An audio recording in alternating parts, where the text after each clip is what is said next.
Ya está con nosotros Juan Carlos Canales. Querido Juan Carlos, buenos días, ¿cómo estás? Bien, muy bien. ¿Tú qué tal, Ricardo? Bien, pues un poco mal de la garganta, hombre. Ya sabes que en estos momentos Sí, casi todos andan padeciendo de la garganta, pero bueno, ahí la llevamos, querido Juan Carlos. qué bueno, Ricardo. Hoy quiero comentar, hacer una pequeña reseña de un libro que leí este puente y que me pareció realmente un libro hermoso, en primer término, un libro agudo, que es una conversación muy larga con uno de los grandes filósofos del siglo XX, Pierre Hadot, donde él va contando su trayectoria intelectual centrada en lo que él entiende como la filosofía como una forma de vida. Y así se llama el libro, La filosofía como una forma de vida. Pierre Hadot es sin duda conocido por la influencia que tuvo en Michel Foucault. Tú Claro, sabes que en el segundo momento de la obra de Michel Foucault, el propio Foucault se centra en el tema de la subjetivación y un tema particular dentro de él, que es el cuidado de sí mismo. Esto lo desarrolla ya en el segundo tomo de la historia de la sexualidad, hasta el último libro que publica, que es El coraje de la verdad. Entonces, para Michel Foucault, Pierre Hadot va a ser una influencia fundamental. ¿Y qué plantea Pierre Hadot? Pierre Hadot va a las fuentes de la filosofía antigua y hace un recorrido importante hasta la Edad Media para plantear que en el origen la filosofía no solo tenía un carácter teórico, sino sobre todo una propuesta ética en torno al individuo y a partir del individuo a la polis. ¿Y cómo se construye esta propuesta ética? A partir de lo que él llama los ejercicios exacto. espirituales, que desde luego permean eh, toda la filosofía antigua hasta que en la Edad Media quedan absorbidos por el catolicismo, pero ¿qué tenemos que pensar estos ejercicios espirituales como un tema filosófico y no solo como un tema religioso? ¿Qué son los ejercicios espirituales? Bueno, un conjunto de prácticas a través de las cuales el individuo, el sujeto, consigue una posición de vida éticamente plena, una vida auténtica, y entonces esta es la tesis central de Pierre Hadot que va a desarrollar en varios libros. El tema de los ejercicios espirituales.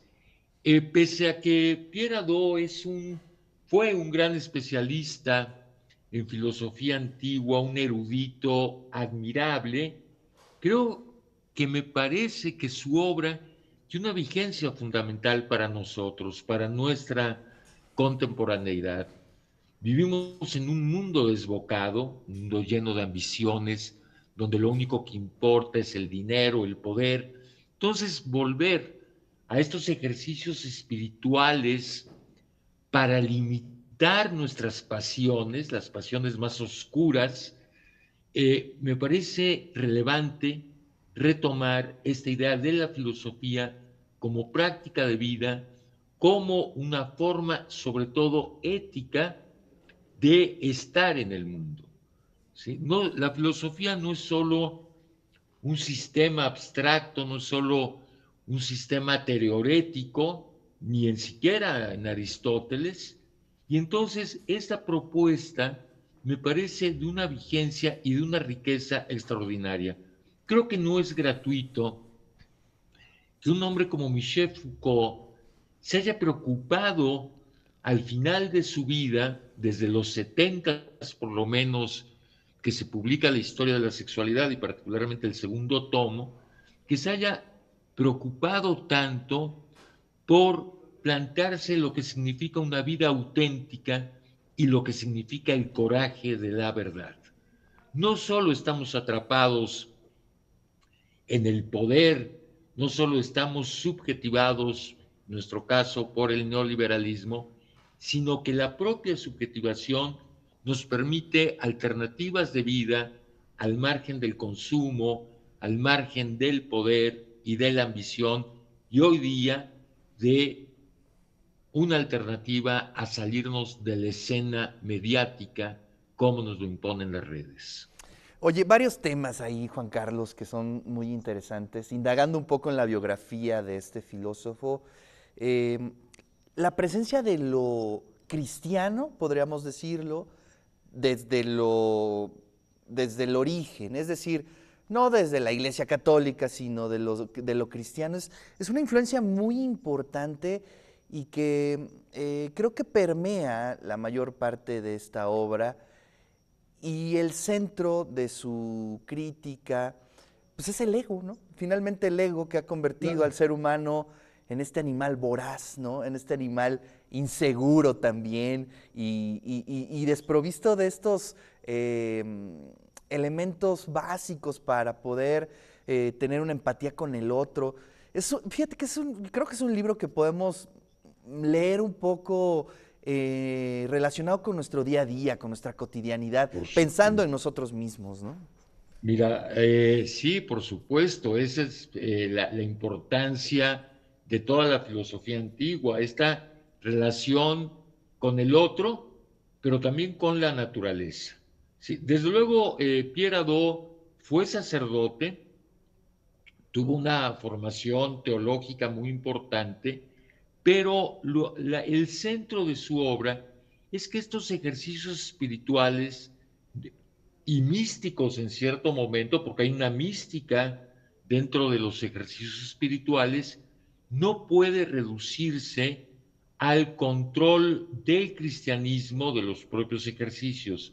Es una actitud mucho más amplia y como tú dices, el problema que lo entendieron muy bien ya los estoicos, ¿sí? Es el problema del yo, este yo violento, este yo que solo domina y para utilizar una metáfora heideggeriana, este ente, que es el hombre, que se siente superior a otros entes y que eso ha marcado nuestra relación con la naturaleza, Claro. porque finalmente también en Hadot y en todo este recorrido que hace por la filosofía antigua, hay una propuesta de relacionarnos de un modo distinto con la naturaleza, ¿sí?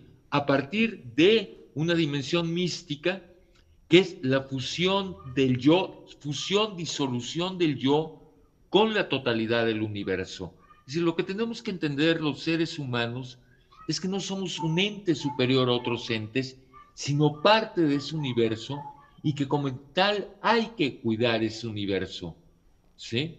Pero en efecto, el tema central es el problema del yo. Y otra cosa que me parece muy importante, que recupera Pierre Hadot, es que la filosofía es finalmente un diálogo con un otro concreto, pero también con lo público, ¿sí? En el centro del pensamiento estoico, por ejemplo, está el problema de la polis, de los otros, ¿sí? Y ahí está ni más ni menos que Marco Aurelio para permitirnos también, no solo Sócrates, sino para Marco Exacto. Aurelio, para permitirnos una reflexión sobre lo público, incluso sobre la propia guerra. Entonces, ¿qué es un ejercicio espiritual? Bueno, un ejercicio que tiene como objetivo una revisión de uno mismo respecto al mundo. Sócrates planteaba algo que me parece muy hermoso y que lo retoma Hannah Arendt. Decía Sócrates, como uno es dos, tiene la capacidad de desdoblarse y de mirarse a sí mismo. Eso es pensar para Hannah Arendt, tener límites y Claro. poderse mirar a sí mismo en cuanto a las acciones que hemos cometido. Y precisamente, retomando esta idea de Hannah Arendt, pensar es tener límites. Lo que pasa en el mundo contemporáneo es que los seres humanos ya no tenemos límites. No tenemos límites ni para explotar la naturaleza, ni para asesinar, ni para afirmar nuestro poder frente al mundo. Uf, pues necesario el libro en este momento, sin duda alguna. Y afortunadamente está disponible en distintas plataformas. Como dice Así la es. doctora Araceli, el que busca encuentra ahí en el mundo del Internet, ahí anda el libro. Y agradecerte que traigas estas reflexiones, querido Juan Carlos, al programa. Al contrario, fue de una lectura para mí muy hermosa, esta larga conversación con un hombre que además de erudito, porque es literalmente fue un erudito, Pierre Hadot, nos abre una propuesta ética desde la antigüedad para nuestro mundo actual. Gracias a ti, Ricardo, y muy buenos días. Recuerdo el título del libro, La filosofía como forma de vida, de Pierre Hadot. Así es, querido Juan Carlos, te mando un gran abrazo y nos saludamos aquí la siguiente semana.